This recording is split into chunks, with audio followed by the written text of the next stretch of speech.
Mapagpalang araw sa inyo, Manay, at sa mga tagapakinig ng inyong channel.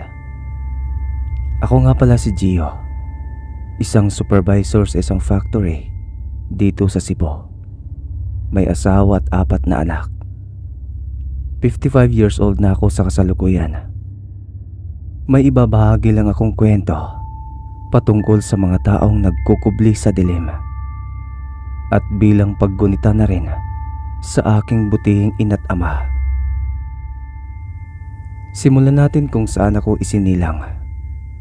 Tobong Negros Oriental ako, sa isang kilalang probinsya dito. Hindi ko na lamang babanggitin ang mismong lugar namin para na rin hindi masira o katakutan ng Negros. At saka sa panahon ngayon, bihira o wala na talagang naniniwala sa mga nilalang na ibabahagi ko sa channel ninyo. Sapagkat sibilisado na tayo ngayon, lahat hinahanapan na ng pruweba o video. Pero noon kalat talaga ang mga kwentong ito sa mga liblib na probinsya, katulad ng mga aswang. Kaya sinabi kong taong nagkukubli sa dilim dahil mga aswang ang gumambala sa amin sa isang tahimik na gabi. Nangyari ang kwentong ito, Manay, noong ako'y 12 anyos pa lamang. Ang papa ko ay isang sundalo. Ang nanay ko naman ay sa bahay lang. Inaalagaan kami ng isa kong kapatid na babae. Dahil sa propesyon ni tatay, ay palipat-lipat kami ng tirahan kung saan siya nadidistinong lugar. Sa aking pagkaalala, nakarating na kami ng iba't ibang lugar sa Mindanao at sa Luzon. Sa Negros nagkakakilala sina tatay at nanay. Doon na rin ako isinilang hanggang sa iyon na nga ang nakamulatan ko, ang pagpapalipat-lipat ng lugar.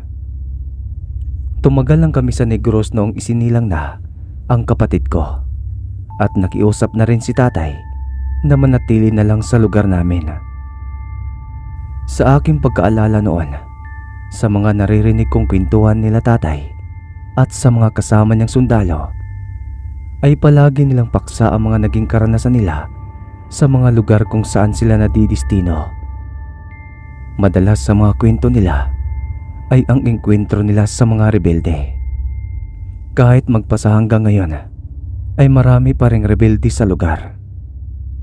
Minsan ko ring naririnig sa kanilang usapan ang mga pananggalang daw umano nila, at meron din daw nito ang mga rebelde. Marahil alam nyo na ang mga tinutukoy kong Manoy. Ito ay ang mga tangan, kagaya ng mga mutya, anting-anting, medalyon o mga tilang may kargang orasyon at iba pa. Wala po akong alam sa mga ganong bagay noon dahil bata pa ako at nakikinig lang. Nagkaroon lang ako ng kaalaman ng mga nabanggit ko dahil sa nakailigan ko ng pakikinig sa mga kwento-kwento dito sa YouTube channels. Balik po tayo sa kwento ko, Manoy. May isang bagay akong palaging naririnig mula kay tatay. Iyon ay ang isang punyal na ibinigay lang sa kanya ng isang matandang babae noong binata pa siya. Minsan ko na ring hinahanap sa mga kagamitan ni tatay ang punyal na yon, pero hindi ko mahanap-hanap. Isa daw iyong pangontra sa mga aswang. Mabisa at tiyak na kapahamakan sa sino mang aswang na masugatan. Noong mga panahong yun, Manoy, usap-usapan naman talaga ang mga aswang, pero hindi pa po ako nakakakita at hindi ko gustong makakita. Sa kwento pa lang ng mga matatanda at sa mga pananakot nila ay manginginig ka ng talaga. Ano pa kaya kung makakakita ka ng isang aswang? Ibabahagi ko naman ay ang araw kung saan ginambala kami ng mga nilalang sa dilim. Wala noon si tatay ng gabing yon. Nakapatrolya sila sa bundok dahil may namataan na namang mga rebelde sa aming lugar. Kaya isa si tatay ang gumalugad sa mga bundok kung saan nagkakampo ang mga rebelde. Buntis si nanay ng mga panahong yon at malapit ng mga anak. Ako ang iniwanan ni tatay na alagaan ng kapatid ko, lalo na si nanay, para umalalay dito. Maliit pa lang ang kapatid ko ng mga panahong yon Kaya ako ang katuwang ni nanay sa gawaing bahay.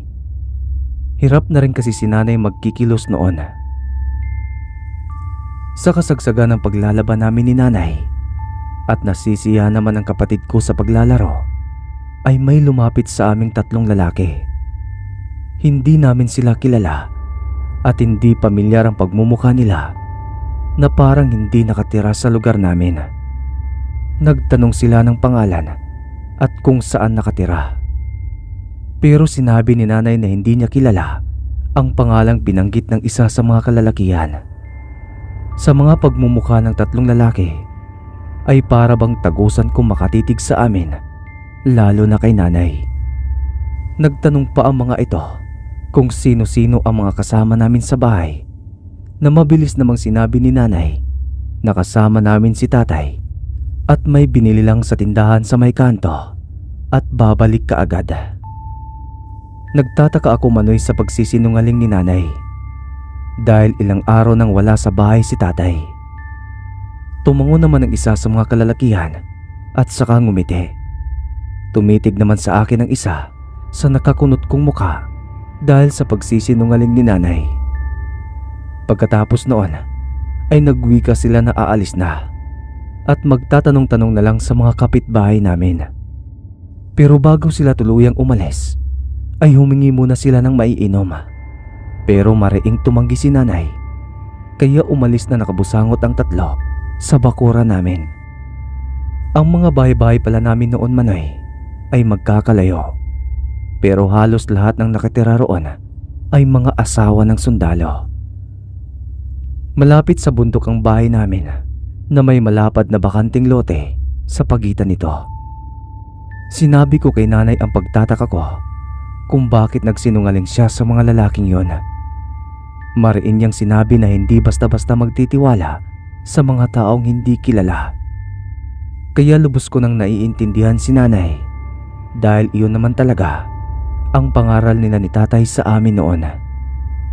Kaya pinagpatuloy na namin ang aming ginagawa ng araw na yon. Pagkatapos naming mananghalian ay magpapahinga na sana kami. Pero sinabi ni nanay na naubusan na kami ng panggatong, kaya inutusan niya ako na mangahoy ng kaunti para lang may maipanggatong mamayang hapon. At bukas ng umaga na lang kaming tatlong mangangahoy upang may maiimbak sa mga susunod na araw. Kaya madali akong lumabas ng bahay at kinuha ang itak kasama na ang bungkos ng tali. Maliksi akong kumilos at naglakad papunta sa paanan ng bundok sa bukana ng kakahuyan. Sa may bukana lang ako maghanap ng tuyong sanga o kahoy dahil pinagbabawal nila tatay at nanay na pumasok sa kakahuyan na mag-isa dahil maraming mababangis na hayop ang naninirahan sa kakahuyan. O di naman kaya madaanan ako ng mga rebelde. Habang abala ako sa pagpupulot ng mga tuyong sanga at pagtagpas ng mga natutumbang puno, ay bigla na lamang akong napatihayang natumba sa pagkagulat dahil isang makamandag na ahas ang munti ko nang matamaan ng itak. Binugaw ko ito para umalis at nakahinga naman ako ng maluwag sapagkat umalis naman ito. Habang kinakalma ko ang aking sarili at tumupo sa isang bato nang masiguradong wala na ang ahas, ay wala sa oras akong napatingin sa mga bahay-bahay ay may namataan akong mga taong naglalakad patungo sa kinaroroonan ko. Palapit sila ng palapit hanggang sa makilala ko sila. Sila yung mga lalaki na nagtatanong sa amin kanina. Dahil sa mga sinasabi sa akin ni nanay kanina, ay nagmamadali akong nagkubli sa isang malaking bato at isinisiksik ang sarili ko sa malagong talahib. Kasabay ng pagkabog ng dibdib ko manay ay ang paglapit naman ng mga yabag nila sa kinaroroonan ko. Pagkuway tumigil ito at naririnig ko na lang ang pag-uusap nila. Wala halos lahat ng mga sundalo sa mga bahay-bahay. Pagkakataon na natin para makapandukot ng mga sibilyan, Kaberto.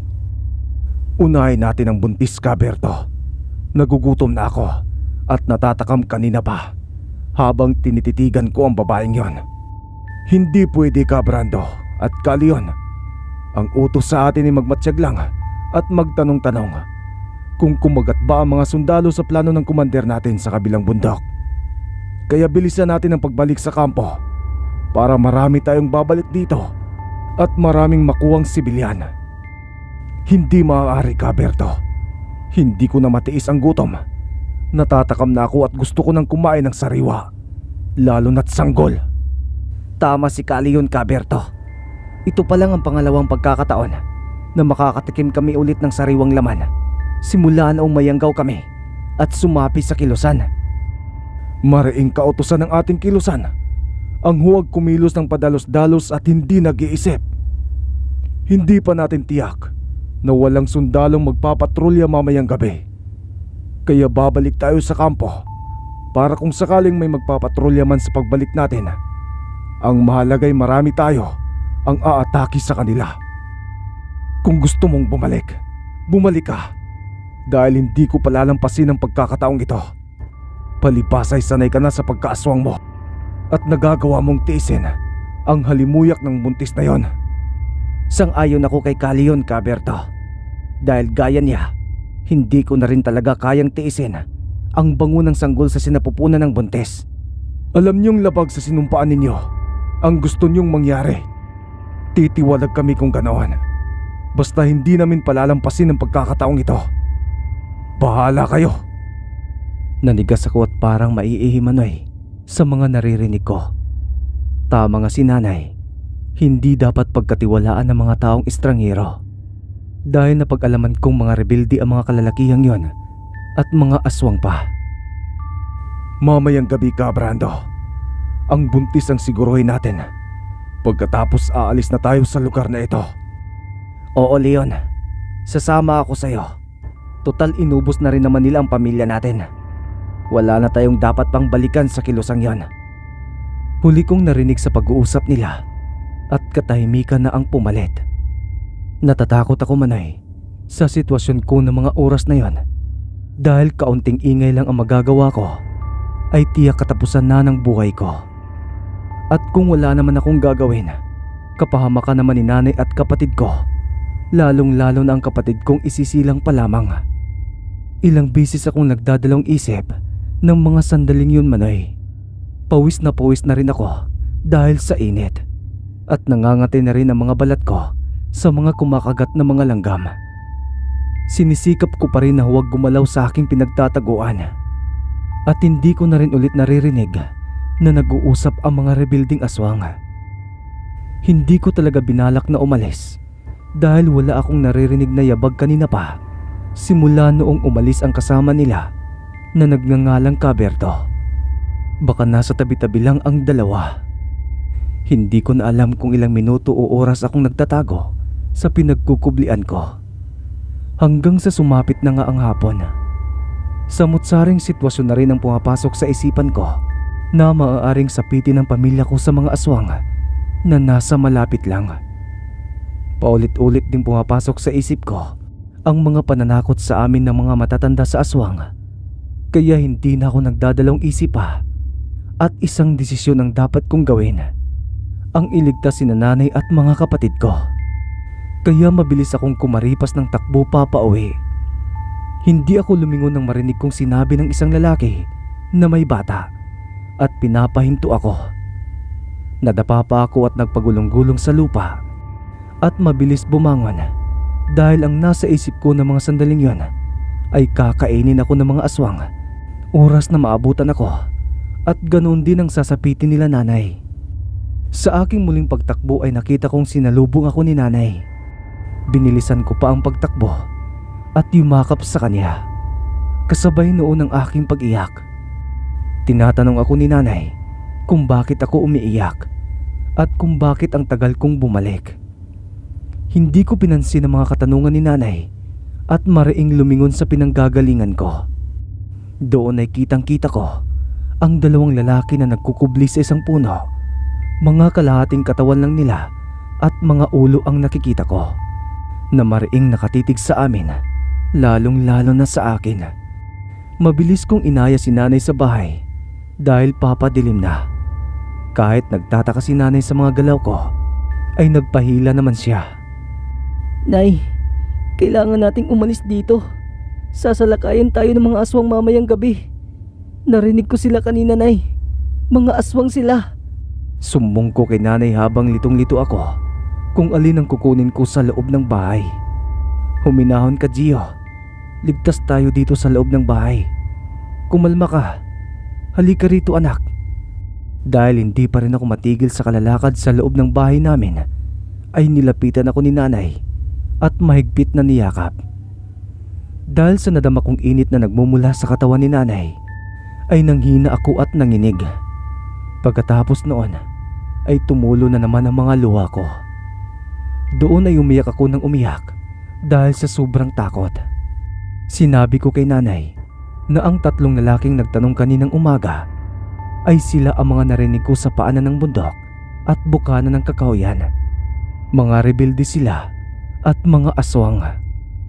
Babalik na sana ang mga yon sa kanilang kuta, pero nagpaiwan ang dalawa dahil gusto nilang biktimahin ang sanggol sa sinapupunan ni nanay. Napadasal na lang si nanay sa mga sinabi ko. Mga ilang minuto ang lumipas. Pagkatapos kong kumalma ay pinakain muna kami ni nanay at ng kapatid ko. Baka sa murang edad ng kapatid ko ang pagtataka habang nakatitig sa akin, kaya pilit akong ngumiti sa kanya. Hindi na kami nagbalak pang lumabas dahil madilim na at may kalayuan din ang pagitan ng mga kapitbahay namin. Baka kung sakali sa daan ay harangan kami ng mga aswang. Pagkatapos namin kumain ay tinulungan ko si nanay maglagay ng asin at bawang sa bintana at pinto. Mga pangontra daw iyon sa mga aswang at masasamang elemento na nais gumambala o pumasok sa bahay. Pinasandalan din ni nanay ng walis tingting na nakabaliktad sa pinto at sa likod bahay. Isang mabisang paraan para hindi makapasok ang mga aswang. Habang niyayakap kami ng kapatid ko sa harapan ni nanay sa loob ng kanilang kwarto at sa ibabaw ng katre, ay may pinakita sa akin si nanay. Ang punyal na nakabalot sa pulang tela. Ibinigay iyon ni tatay kay nanay simula noong ipinagbubuntis niya ako para proteksyon sa mga masasamang elemento. Kaya pala hindi ko manap-hanap ang punyal dahil si nanay palang nagtatago ng bagay na yon. Ayon pa sa kwento ni nanay sa akin, mabisang pangtaboy daw talaga ang punyal na hawak ni nanay. Oras na makita o masulyapan ng mga aswang ang punyal, ay bumabahag daw ang mga buntot ng mga ito o kaya naman ay natatakot at aalis na. Alam mo ba anak, may kakaibang katangian ng punyal na ito. Oras na nasa malapit ang mga masasamang elemento, katulad ng mga aswang, ay bahagyang lumiliwanag ang punyal na ito at marahil ito ang dahilan kung bakit natatakot sila kapag nakikita nilang punyal na ito.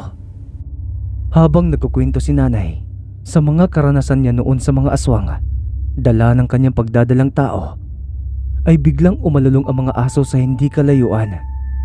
Dinig na dinig din namin ni nanay ang paminsan-minsang pagdaan ng mga mabibigat na yabag sa bubungan na parang mga pusa.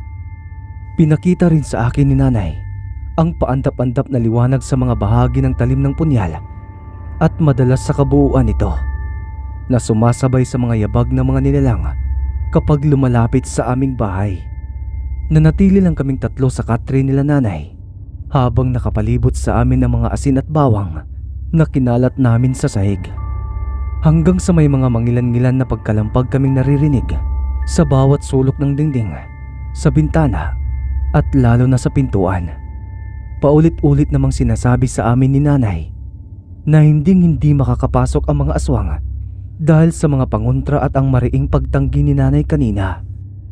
Ayon kay nanay, maaaring makahanap ng mapapasukan ng mga ito kapag pinaunlakan mo sila sa mga simpleng hiling nila, lalo na kapag pinapasok mo sila sa loob ng bahay kung sila man ay mga aswang. Kaya kampante kami na hindi makakapasok ang mga ito. At ilang oras nga ang lumipas, tumahimik na nga ang paligid. Nakatulog na rin ang kapatid ko, ganoon din naman si nanay. Subalit ako manay ay hindi inaantok. Bakas pa rin kasi sa sistema ko ang nangyari sa akin kanina. Habang yakap-yakap ko si nanay, ay bigla na lamang may bumagsak sa bubungan namin na parang malaking bato. Dahil sa yero ang bubong namin, kaya sobrang ingay ang nilikha nito. Nagising sila nanay at kapatid ko dahil sa ingay na yon.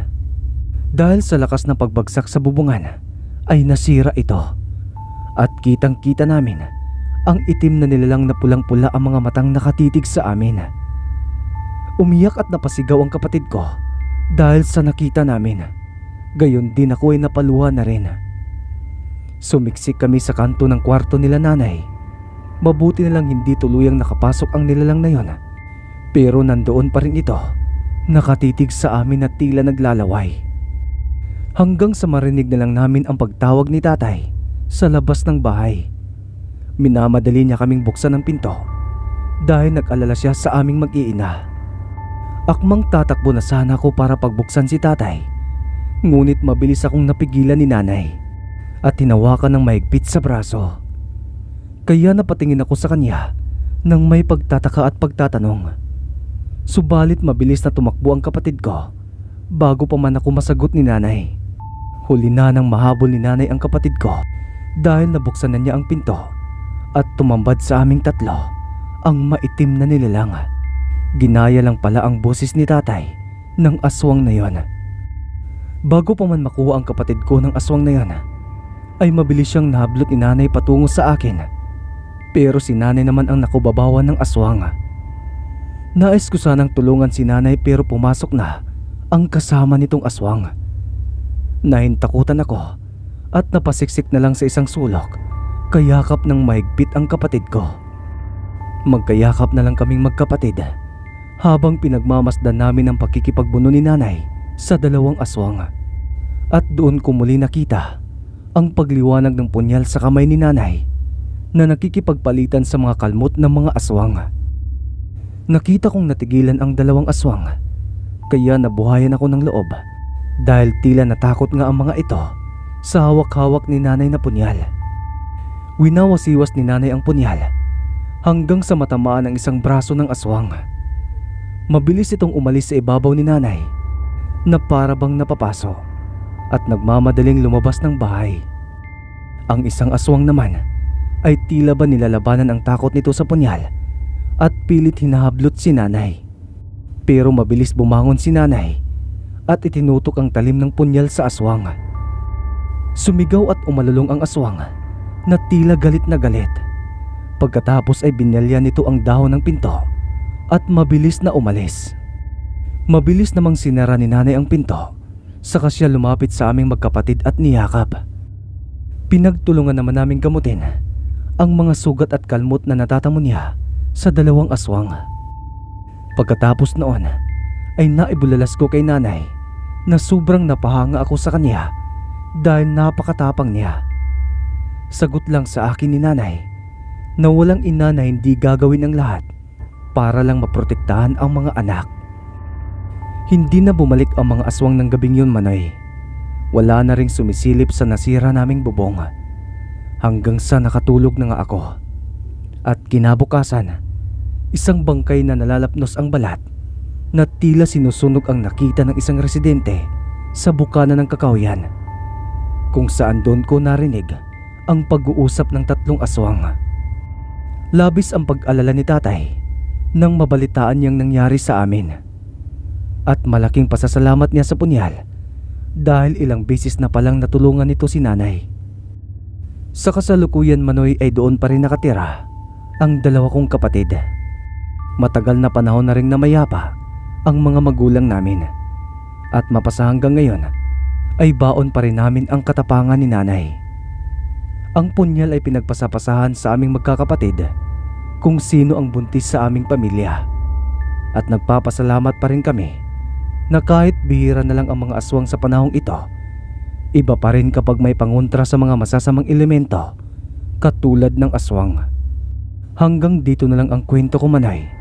Maraming salamat, Gio.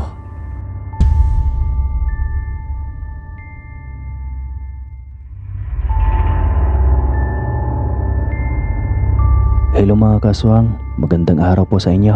This is Casper from Aswang Stories PH and Maya Horror Stories. Kung ngayon ka palang napadpad sa channel na ito ay inaanyayahan ko po kayong mag-subscribe dito sa kaibigan ko para lalo akong ganahan, di ba?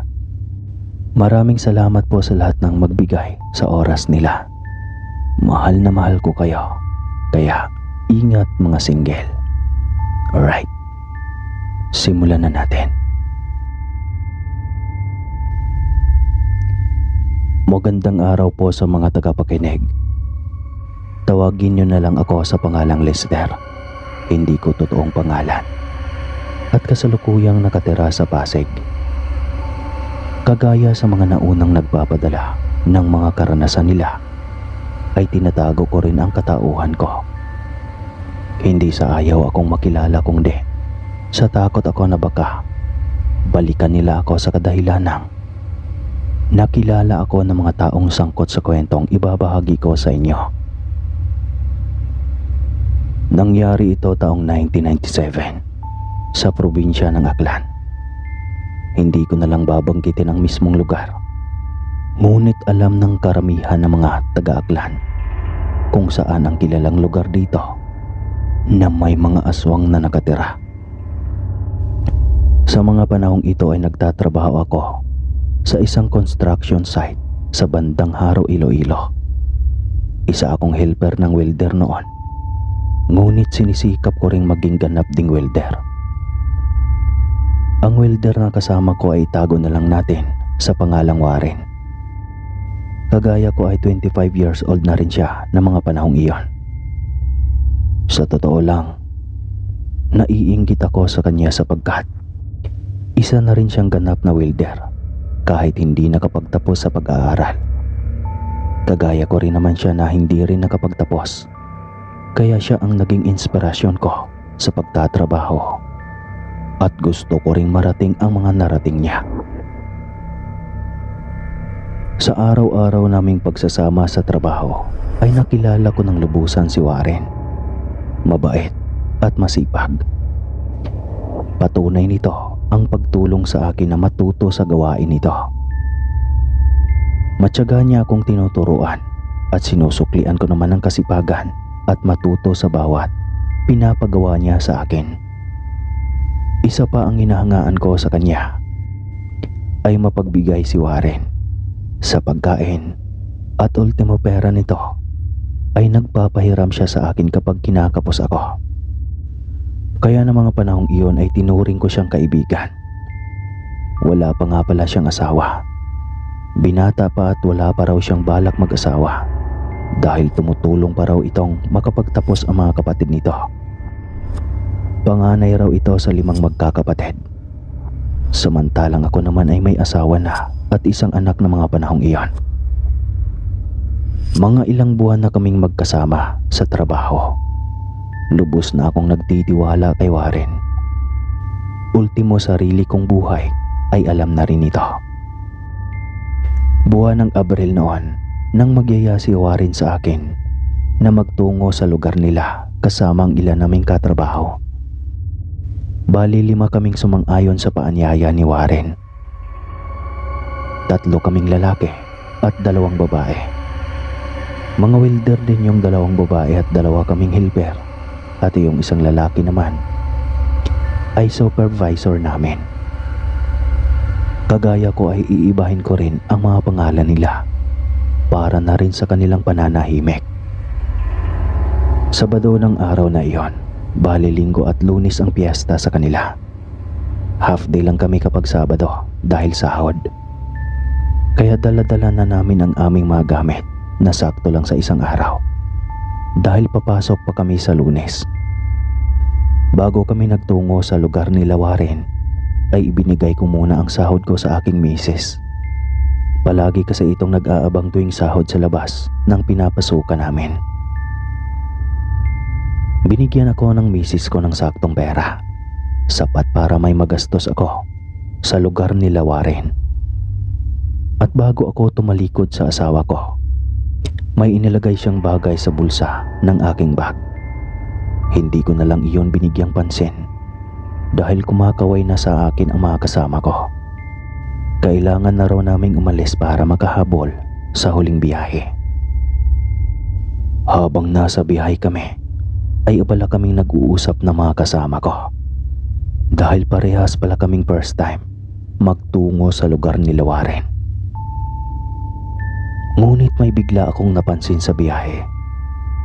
Kami lang ang maingay na mga kasama ko, habang ang iba ay tahimik lang. At paminsan-minsan napapansin kong tumitingin sila sa gawin namin. At kapag nasasalubong ko ang kanilang mga tingin, ay para bang nababalisa sila at mabilis na umiiwas at ibaling sa ibang direksyon ang tingin. Nagkibit balikat na lang ako kahit may kakaiba akong nararamdaman. Ilang oras ang lumipas. Paunti-unti na lang ang sakay ng minibus na lulan kami. Napapansin ko na rin na papaakyat ang biyahe namin. Wala na ring bahay-bahay ang makikita sa tabil ng kalsada. Ang sabi ni Warren, bukid daw ang lugar nila kaya hindi na ako nagtataka. Minsan na rin niyang sinabi na 2 beses lang daw sa isang araw bumibiyahe ang minibus na sinasakyan namin. Dahil nga liblib ang lugar at may kahirapan ng daan na siya nga naming naramdaman ng umuga ang sinasakyan namin. Ngunit matiwasay naman kaming nakarating sa lugar nila. Tama nga si Warren. Bulubundukin ang lugar nila. Marami akong nakitang maisan, sagingan at mga kamuting kahoy. Pagbaba namin sa minibus, marami kaagad kaming nakitang tao sa paligid. May sabungan na ang iingay dahil kasagsagan ng sultada ng mga manok nila. Mayroon ding abala sa mga bahay nila ng kung ano-ano ang niluluto. Kahit magkakalayo ang mga bahay-bahay sa lugar. Maraming mga batang nagtatakbuhan at may palaro pa na liga ng basketball. Tumambay muna kami saglit doon at nakinuad. Hindi rin mawawala ang tinginan ng mga taga roon. Marahil kinikilala kami dahil dayo sa lugar.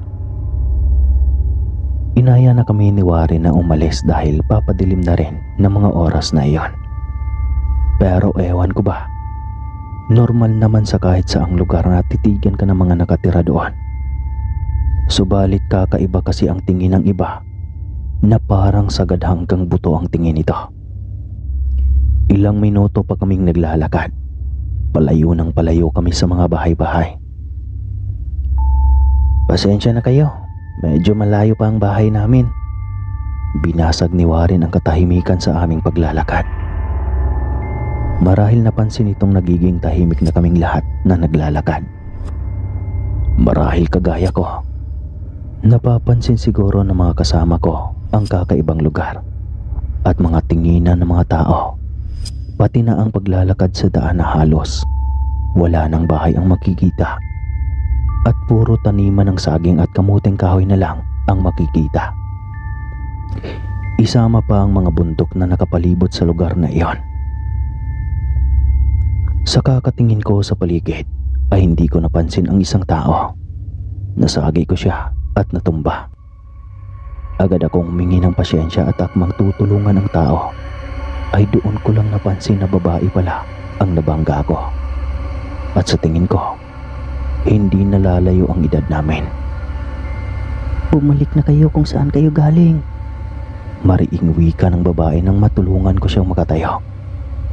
Nangunot ang noo ko sa sinabi niya. Bakit naman, miss?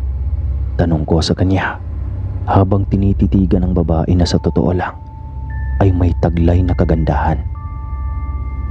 Aminado akong humanga sa babaeng iyon kahit may asawa na ako at anak. Basta, bumalik na kayo kung mahal niyo pa ang mga buhay niyo. Alam kong babala ang sinabi ng babae kahit pabulong lang iyon. Pero ewan ko ba sa mga oras na iyon, hindi ko binigyan ng kahulugan ang sinabi niya. Narinig ko na lang na tinawag ako ni Warren. Hindi ko napansin na malayo na pala sila. At nang ibaling ko sa babae ang tingin ko, ay malayo na rin ito. At nang mabadali pang umalis, napailing na lang ako at sumunod na sa mga kasama ko. Kilala mo ba ang babaeng yun, Warren? Bulalas ko nang makasabay na ako sa kanila. Hindi eh. Alam mo naman na minsan lang ako makauwi rito sa lugar namin. Sagot ni Warren sa akin. May sinabi pa sa'yo ang babaeng yon? Tanong ni Warren ulit. Umiling ako at sinabing wala. Ang totoo kasi ng mga oras na yon, hindi pumasok sa isipan ko ang mga katagang binigkas sa akin ng babae dahil nakatuon lang ang isip ko sa mukha nito. Tahimik na kaming naglalakad patungo sa bahay nila Warren. Napapansin kong malambot na ang lupa sa gawin nila at umakyat pa kami ng ilang minuto bago narating ang mismong bahay nila. 2 bahay lang ang nakikita ko, magkaharap lang. Ang sabi ni Warren, bahay niya ito ang isa at ang isa ay sa kanyang mga magulang at mga kapatid. Sabi pa nito ay bago lang pinapagawa iyon at nakikita ko naman na bago pa nga dahil sa mga tabla at kahoy na ginagamit dito. Pati na ang bubong na gawa sa dahon ng niyog dahil buhay pa ang kulay nito. Doon kami pinatuloy ni Warren at naaamoy ko pa nga na bagong gawa lang ito. Ilang minuto naming pinaglalagay ang aming mga gamit ay pumasok rin si Warren na kasama ang mga magulang nito na matatanda na. Sa unang tingin ko rito ay nakakatakot. Mapuputi na kasi ang mga buhok ng dalawa at kakaiba pang tumitig. Bumati kami ng mga kasama ko at maya-maya lang daw ay ihahanda na sa amin ang mga pagkain. Sumapit na nga ang dilim. Halos wala kaming matanaw sa paligid dahil hindi pa abot ng poste ng kuryente ang lugar nila Warren. Gaas lang ang gamit nila pang ilaw. Kaya hindi ko matanaw o makilala ang mga putahing inihain nila sa amin. Ngunit hindi naman masama ang lasa kahit medyo matabang ang ulam. Pero hindi napigilang ibulong ng kasama kong si Merna sa katabi nito na ibulong na matabang ang ulam. Ngunit nanahimik na lang ang lahat bilang respeto kay Warren. Pagkatapos naming kumain ay nagmungkahi ang aming supervisor na magpapatunaw raw kami sa labas at magsiga sa bayan ng pag-iinom. Doon ko lang napansin na may dalang tanduay ang kasama ko at ilang chichirya. At doon ko rin nalaman na kasintahan ni Supervisor si Merna. Habang nakapaikot kami sa sigang ginawa ni Warren ay masaya kami nagkwentuhan habang umiinom. Ang topic lang namin ay tungkol sa trabaho, kalakaran at kung paano madaling ma-promote sa kumpanya. Nakikinig lang ako dahil wala naman akong alam sa usapan nila. Hindi rin ako sip-sip sa trabaho, kagaya ng mga napag-usapan nila. Ay inikot ko na lang ang paningin sa buong paligid. Kahit madilim ay may natatanaw naman akong mga ilaw sa di kalayuan gamit ang mga gasera dahil mataas na lugar ang bahay nila Warren. Hinatiran kami ng lutong karne ng mga kapatid ni Warren at kagaya ng naunang ulam ay may katabangan ito. Kaya di ko napigilang sabihin kay Warren na matabang ang ulam. Pasensya na Lister, sabi ni Mama, naubusan daw ng asin at hindi nakabili kanina dahil abala sa pagluluto eh. Sagot ni Warren sa akin. Patis o kaya ay toyo War, meron ba? Sabat ni Merna. Siya yung bumulong kanina.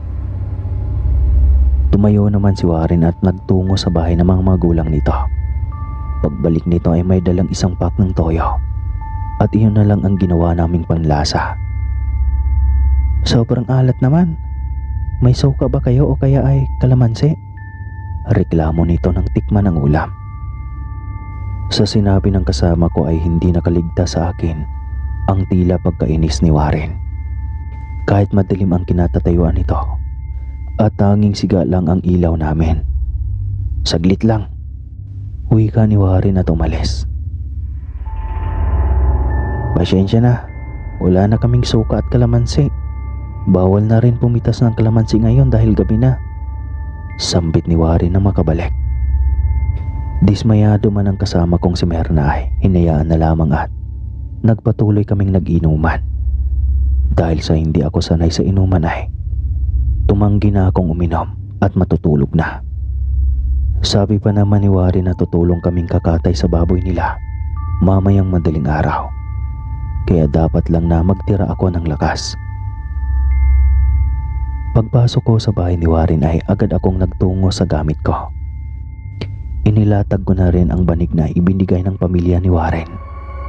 Pagkatapos nito ay ginawa kong unan ang bag ko. Dahil kaunti lang ang una na binigay nila. Saktong paghiga ko at paglapat ng ulo ko sa aking bag ay naramdaman ko ang mga bukol-bukol dito. Kaya nagtaka ako. Bumangon ako at tinignan ang laman ng bulsa. Nang buksan ko ang bulsa ay tumambad sa akin ang isang supot ng kalamansi at iilang bawang. May luya at sili at kamatis pa. Doon ko lang napagtanto na ito ang inilagay ng asawa ko. Marahil ay namali ng lagay ang asawa ko at dahil naghahanap ng kalamansi ang mga kasama ko ay kumuha ako ng ilang piraso nito at lumabas ng bahay. Oh, nasaan si Bisor? Tanong ko nang mabungaran ko sila na wala si Bisor at si Myrna.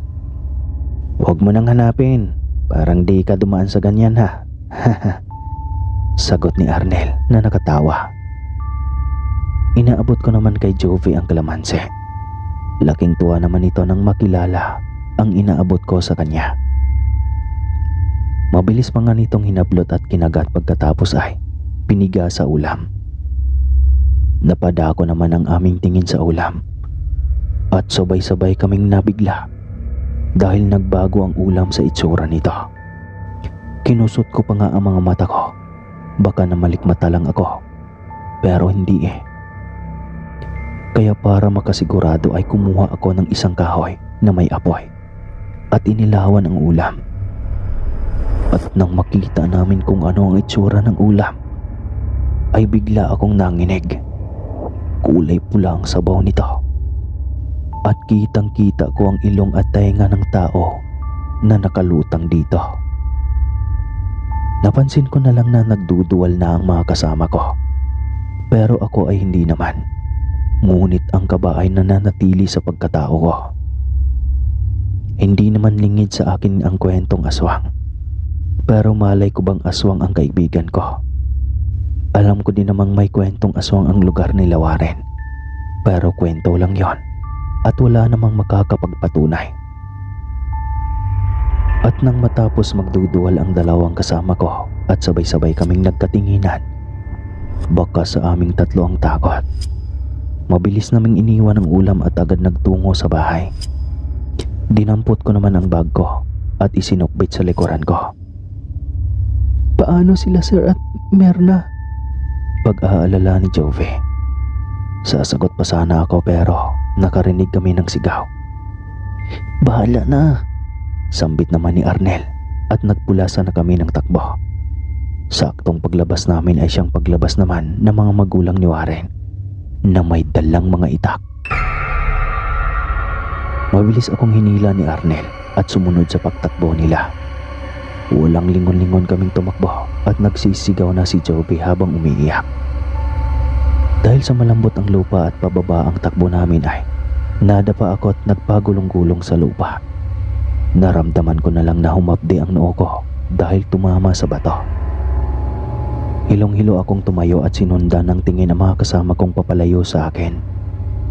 Hindi naman ako makasigaw na huwag nila akong iwan dahil walang lumalabas sa bibig ko. Napakagat-labi ako nang sumergo ang sakit sa binti ko. Pagkaramdam ko ay napilayan pa ako. Paika-ika akong naglalakad patungo sa tinatakbuhan nila Arnel at Jovi. Ngunit napahinto ako nang marinig ko ang kaluskos at kakaibang ungol sa aking likuran. Nang lingunin ko ang likuran ay wala akong makita. Pero nararamdaman ko sila. May mga kaluskos pero wala akong makitang may gawa niyon. Umaatras ako papalayo sa lugar nila Warren. Kahit masakit ang binti ko at ulo ay sinisikap kong makahakbang palayo. At sa paglingon ko sa paroroonan ay tumambad sa akin si Warren. Ngunit ibang Warren na siya. Sobrang itim ng katawan at malago ang buhok. Napakapula ng mga mata. Nakatayo siya sa harapan ko na may hawak pang itak. Nanigas ako at napalunok. Dama kong ito na ang katapusan ko. Napapaiyak na lang ako nang maalala ang asawa ko at anak, magulang ko at mga kaibigan. Tumigil na ako sa paghakbang at inintay na lang na atakihin ni Warren at mga nilalang sa likuran ko dahil ramdam ko sila. Umupo na lang ako sa kawalang pag-asa. Hindi ako madasali na tao pero sa mga oras na iyon, nagawa kong magdasal sa Panginoon kahit alam kong wala ng pag-asa pang makaligtas ako. Pinapanalangin ko na lang na sana hindi pa babayaan ng Panginoon ang asawa ko at anak. Habang ako'y nagdarasal ay biglang lumitaw sa aking balintataw ang kalamansing nilalagay ng asawa ko sa aking bag. Mabilis ko iyong kinuha sa bulsa ng bag at pinagkakagat. Hinubad ko ang damit ko at pinunasan ng katawan ko ng katas ng kalamansi. Pati bawang ay nginunguya ko rin at pinalalabas ang katas nito. Tiniis ko ang hapdi sa balat at init ng bawang, lalo na ang noo kong may sugat. Nawala ang kaba ko at takot pati ang pagod at kawalang pag-asa. Dahil wala pa rin akong naramdamang pag-atake mula kay Warren at sa pamilya nito.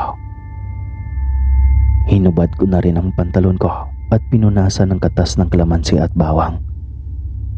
Lahat tiniis ko makaligtas lang, kasabay ng panalangin na hindi ako pababayaan ng Panginoon. Tumayo ako at nagsimula na namang maglakad. Nakikita ko si Warren na umaatras kapag nilalapitan ko siya. Nakikita ko rin siyang tinatakpan ng ilong marahil sa naamoy ang bawang. Sa awa ng Panginoon, hinayaan ako ni Warren na makaalis. Nakarating ako sa mga bahay at ang unang sumalubong sa akin ay ang babaeng nakabangga ko. Sabi nito ay ligtas ang mga kasama ko, na siyang ikinagaan ng pakiramdam ko. Akala ko napahamak na rin ang mga kasama ko. Bago mag-umaga ay nagtipon-tipon kami sa isang bahay. Sinabihan kaming wag na lang ipalabas ang tungkol sa nangyari sa amin sa lugar nila. Tutal naman daw, walang nangyaring masama sa amin. Hindi ko sila sinagot, pero alam kong may halong pagbabanta ang sinabi nila, kaya tahimik kaming nakikinig sa sinabi ng isang matanda. Halos lahat ng nakatira sa baryong iyon ay mga aswang, pera sa mga bata pa. Pero mahigpit nilang ipinagbabawal ang kumain ng tao dahil sumisikip na raw ang lugar nila at hindi maglalaon ay malalaman ng lahat ang kanilang sikreto. Mahirap nang magpalipat-lipat dahil lumalaki na ang kanilang angkan. Mayroon pa rin talagang pasaway, kaya nangyayari ang ganitong pangyayari. Ang sabi pa ng matanda ay papatawan nila ng kaparusahan ang pamilya ni Warren sa pagkatay ng tao at pagdadala ng bisita sa lugar nila. Pinangako naman ng bisor namin na hindi lalabas sa publiko ang nangyari sa amin na agad ko namang sinang-ayunan. Pagkatapos noon ay hinatid kami hanggang kalsada at pinasakay ng may dumaan na minibus. Doon pa lang ako nakahinga ng maluwag. Bago pa kami maghiwa-hiwalay ay sinabi ni Bisor sa amin na balak na pala kaming kunin ng mga tao sa bahay nila Warren. Dangan nga lamang ay napasigaw si Merna sa gulat ng malaman ang dahilan ng pagparoon ng mga tao. At nang puntahan kami ay wala na kami roon sa bahay. Mabuti na lang at nakaligtas ako, kung hindi ay papatayin kaming lahat para walang makalabas ng buhay sa lugar nila. Pagdating ko sa bahay namin ay hindi ko maiwasang ikwento sa asawa ko ang nangyari. Laking pasasalamat ko sa kanya dahil inilagay niya ang pamiling pangsahog sana sa lulutuing ulam ng araw na iyon. Malakas kasi ang kutob ng asawa ko sa pupuntahan naming lugar. Hindi na rin ako nasabihan nito dahil sa pagmamadali ko. Pumasok pa rin ako sa trabaho at laking gulat ko dahil nandoon si Warren. Nagtitipon-tipon kami at humingi ng patawad si Warren.